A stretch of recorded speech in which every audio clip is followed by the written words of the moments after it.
तो ये है part 2 of the summary of game week 2 of the world cup. इसमें मैं कवर कर रहा हूं ग्रुप जी से लेके ग्रुप एल। अगर ए से लेके एफ आपको देखना है तो पिछली वीडियो में देख लेना, उसमें काफी कूल इनसाइट्स थे। तो चलो बिना किसी देरी के शुरू करते हैं ग्रुप जी से। ग्रुप जी में है 4 टीमें, इजिप्ट, बेल्जियम, ईरान और न्यूजीलैंड। इस वाले गेम वीक में हमने देखा इजिप्ट वर्सेस न्यूजीलैंड जो एंड हुआ 3-1। आई थिंक इजिप्ट ने एक काफी डिसेंट परफॉर्मेंस माउंट करी और मैं न्यूजीलैंड से शायद ज्यादा उम्मीद लगा रहा था।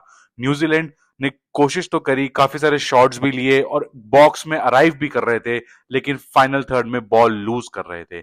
Egypt on the other hand looked more clinical than the previous game.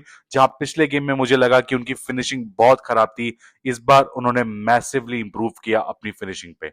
Finally हमने मोहम्मद साला का भी वर्ल्ड कप गोल देखा एंड मैं एक्साइटेड हूं मोहम्मद साला को आगे देखने के लिए, how he performs in the world cup.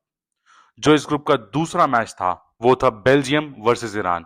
Belgium ने एक और बार डिसअपॉइंट किया। हर साल हम बेल्जियम को लेके जाते हैं कि यार ये डार्क हॉर्सेस हैं, कुछ बड़ा करेंगे, और वो हर साल डिसअपॉइंट करते हैं। इस वाले गेम में भी लास्ट गेम की तरह finishing was a massive problem for Belgium. अगर एक टीम 23 शॉट्स ले और सिर्फ एक गोल मारे वर्सेस दूसरी टीम 7 शॉट्स में भी एक ही गोल मार रही है, तो तुम बेल्जियम को ब्लेम करोगे ही। ऑफ कोर्स ईरान के गोलकीपर ने एक बहुत अच्छी परफॉर्मेंस डाली। आई थिंक हम सबको पता है कि ईरान डिफेंस में तो बहुत अच्छा, जब भी उन्हें कोई अटैक करे। क्यों भाई ट्रम्प, सही कह रहा हूं ना? लेकिन इस गेम की हाईलाइट यही रहेगी कि बेल्जियम ने अपनी अपॉर्चुनिटीज को वेस्ट किया।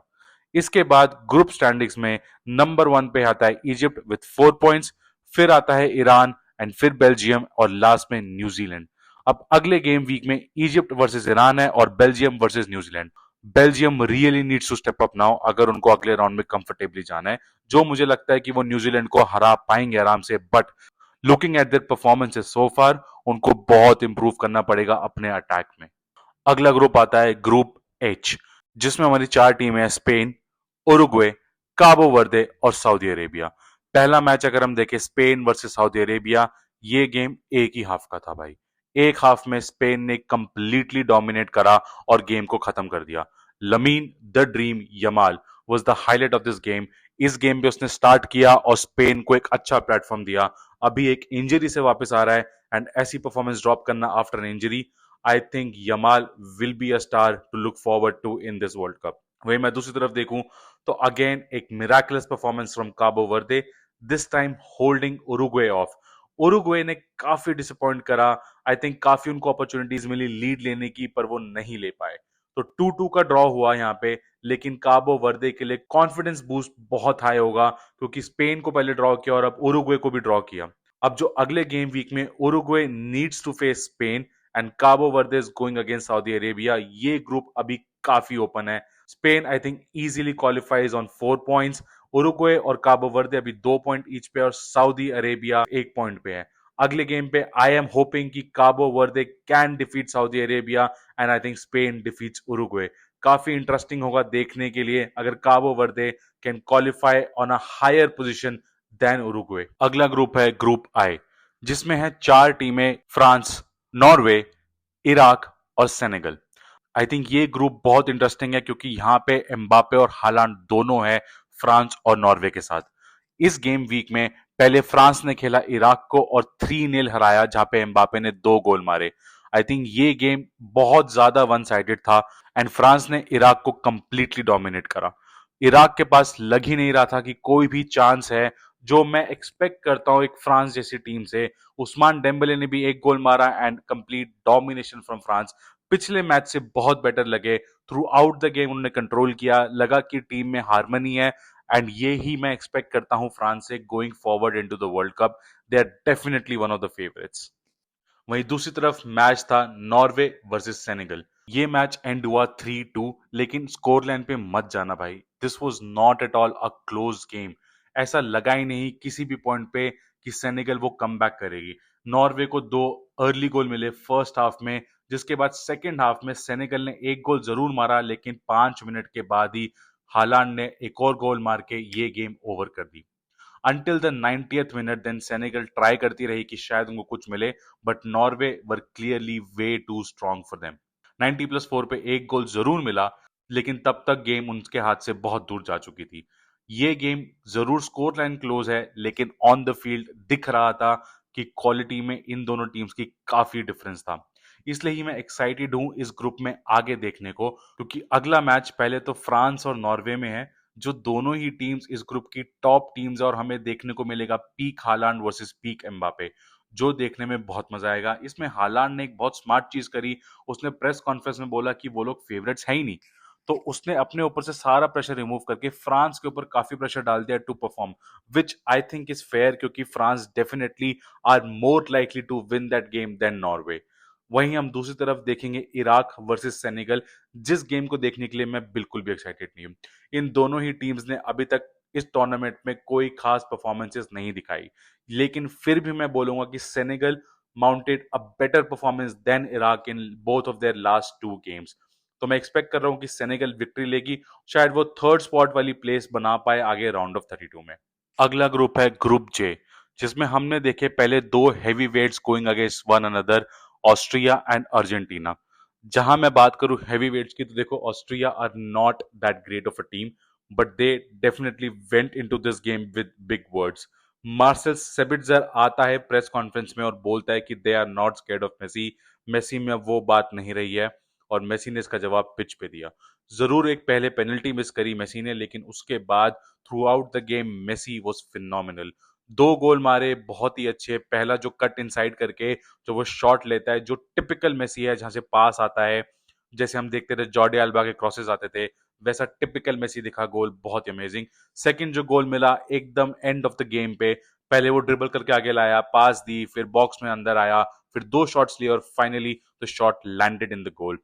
काफी top peak performance from Lionel Messi, क्योंकि अभी तक दो मैचेस में 5 गोल मार चुका है। I think he will probably get the record this year for most number of goals in a single World Cup. If Argentina go deep into the competition, I think यही trend हमें मिलेगा कि Messi पे अभी भी रिलायंस बहुत ज्यादा होगी। वहीं मैं बात करूं दूसरी तरफ में, अल्जीरिया और जॉर्डन ने अपना गेम खेला 2-1। अल्जीरिया ने एक इजी विक्ट्री ली अगेंस्ट जॉर्डन। जरूर आप स्टैट्स देखेंगे तो शायद आपको गेम क्लोज दिखे, लेकिन on the field Algeria were a little more dominant over Jordan. Algeria ने एक डिसेंट गेम खेला, nothing too special, but I am expecting कि अब अगला गेम जब वो ऑस्ट्रिया के साथ खेलेंगे तो it will be a close competition, क्योंकि एक तरीके से उनके लिए नॉकआउट गेम बन सकता है ये, क्योंकि दोनों ही अभी 3 पॉइंट्स पे है और वहां जॉर्डन अभी 0 पॉइंट्स पे है। आई थिंक इस ग्रुप से comfortably Argentina goes through, and मैं सेकंड टीम जो देख पा रहा हूँ शायद Austria should go through. I don't know कि थर्ड स्पॉट पे अल्जीरिया अपना मार्क बना पाएगी या नहीं। अगला ग्रुप है ग्रुप के, जहां पे हमारे कंटेंडर्स है पोर्चुगल, कोलंबिया, उज्बेकिस्तान और कॉन्गो। आई थिंक अभी हमने देखा था लास्ट वीक कि पोर्चुगल ने एक बहुत ही खराब परफॉर्मेंस ड्रॉप करी थी अगेंस्ट कॉन्गो और एक अनएक्सपेक्टेड ड्रॉ लेके आए थे, बट इस गेम वीक ने हमें दिखाया है why Portugal is Portugal. Cristiano Ronaldo ने एक बहुत ही बेहतरीन परफॉर्मेंस डाली, ना ही उसको 2 गोल मिले, but through out the play I saw him even coming deep, I saw him get into the right positions, and मैंने एक टीम देखी जो रेडी थी रोनाल्डो को सर्व करने के लिए, जो एक बहुत अच्छी गुड न्यूज है पोर्चुगल फैंस के लिए, क्योंकि रोनाल्डो अभी भी one of the top finishers in the world है। चाहे रोनाल्डो की बॉडी एट्रीब्यूट्स उस लेवल की ड्रिबलिंग नहीं है, उस लेवल की टेक्निकलिटी नहीं है, लेकिन फिनिशिंग में रोनाल्डो को आज भी शायद दुनिया में कोई बीट नहीं करता। हमने देखा पोर्चुगल टीम बहुत सपोर्टिव थी इस बार रोनाल्डो के लिए।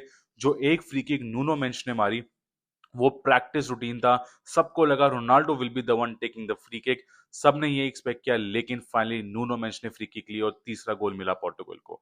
आई थिंक जो ये 5-0 की विक्ट्री है, ये डिसाइसिव रहेगी पोर्चुगल के कैंपेन के लिए, and this was very important for Portugal to perform today. तो जो अगली गेम हुई इस ग्रुप में, वो थी कॉन्गो वर्सेस कोलंबिया। कॉन्गो ने पिछले मैच में पोर्चुगल को स्टन किया था एक ड्रॉ लाके, लेकिन इस बार कोलंबिया के अगेंस्ट इतने स्ट्रांग नहीं दिखे। एक अच्छा डिफेंसिव परफॉर्मेंस जरूर था, क्योंकि कोलंबिया एक के बाद एक अटैक कर रही थी, लेकिन कोलंबिया की भी गलती है कि वो अपने चांसेस को मैक्सिमाइज नहीं कर पाई। 1-0 की विक्ट्री इस मैच के लिए सफिशिएंट शायद नहीं थी। मेरे को लगता है कोलंबिया शायद ज्यादा डिफरेंस से भी जीत सकती थी, लेकिन इस गेम में हमें दिखाया कि कॉन्गो कोई छोटी टीम नहीं है। एक स्ट्रॉन्ग डिफेंसिव परफॉर्मेंस डाली और कॉन्गो ने सबको सरप्राइज किया है अभी तक। अगर हम इस ग्रुप की तरफ देखें Colombia with 2 impressive victories at 6 points and Portugal उसके पीछे आते हैं 4 पॉइंट के साथ। तीसरे स्थान पर इस वक्त है कॉन्गो विद 1 पॉइंट और उज्बेकिस्तान जिन्होंने इस वर्ल्ड कप में डिसअपॉइंट किया वो इस टूर्नामेंट से लगभग बाहर हो गए हैं। अब अगले गेम वीक में हम देखेंगे कोलंबिया वर्सेस पोर्चुगल जो एक एक्साइटिंग गेम होगा और इस ग्रुप के टॉपर्स को डिसाइड करेगा। वहीं अगर मैं बात करूं तो उज्बेकिस्तान वर्सेस कांगो में मुझे लगता है कि शायद कांगो एक रिजल्ट निकाल के थर्ड स्पॉट के दावेदार बन सकते हैं, लेकिन मैं सरप्राइज नहीं होऊंगा अगर उज्बेकिस्तान एक इंप्रेसिव परफॉर्मेंस डाल के कांगो को शॉक कर दे। और फाइनली आता है हमारा आखिरी group, group L. England, Panama, Ghana और क्रोएशिया, ये चारों ही टीम्स हैं इस ग्रुप में। पहले गेम वीक में हमने एक एब्सोल्युटली अमेजिंग गेम देखा था इंग्लैंड और क्रोएशिया के बीच, जिसमें इंग्लैंड ने 4-2 की विक्ट्री निकाली थी। और इस गेम वीक में उन्होंने खेला अपना मैच अगेंस्ट गाना, जहां पे पोटेंशियल लगा कि शायद इंग्लैंड कुछ कर सकती है, चांसेस क्रिएट करे, पर फिनिश नहीं कर पाए। गाना के लिए एक बहुत ज्यादा प्लॉडेट्स है कि एक अच्छा डिफेंस माउंट करा, लेकिन ओवरऑल वो game was one of the worst games of this world cup.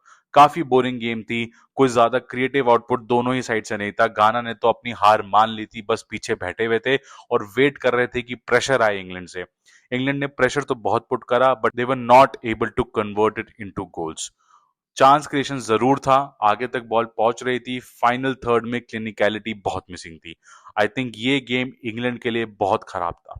And finally the game between Croatia and Panama. इस गेम से मुझे क्रोएशिया ने बहुत डिसअपॉइंट किया।